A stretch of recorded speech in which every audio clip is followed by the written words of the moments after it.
पहिली गोष्ट म्हणजे डिसिजन घ्यायला कुठल्या करिअर ट्रॅकवरती किंवा कुठल्या करिअरमध्ये कुठल्या स्पेसिफिक टेक्नॉलॉजीमध्ये करिअर करायचं आहे हे ठरवायला डिसिजन घ्यायलाच खूप जास्त वेळ स्टुडंट्स लावतात.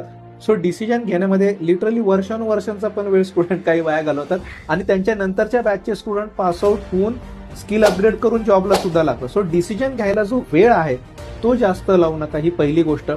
दुसरी गोष्ट, नोईंगली अननोईंगली कुठेतरी आपल्याला इंग्लिशचं एक वातावरण जास्त नसल्यामुळे ते स्किल आपले कुठेतरी कमी डेव्हलप होतात, ते जास्त डेव्हलप होत नाही आणि त्यामुळे कदाचित कॉन्फिडन्स लेवल पण कॉन्फिडन्स लेवल आहे. होतात. बरेच स्टुडंट्स मी असे पाहिलेत की ज्यांचं टेक्निकल नॉलेज खूप स्ट्रॉंग आहे, म्हणजे उद्या ते फ्रेशर म्हणून एखाद्या चांगल्या IT कंपनीमध्ये चांगलं काम करू शकतील, पण त्यांची कम्युनिकेशनची लेवल इतकी वीक असते की त्याच्यामुळे त्यांचा इंटरव्ह्यू क्रॅक होण्यामध्ये त्यांना प्रॉब्लेम आहे. सो कम्युनिकेशन स्किल, मी या गोष्टीला मान्य करतो की ती एका दिवसात इम्प्रूव्ह होणार नाही, बट जर दर दिवशी त्या गोष्टीला थोडा थोडा टाइम दिला तर ते नक्कीच इम्प्रूव्ह होणार.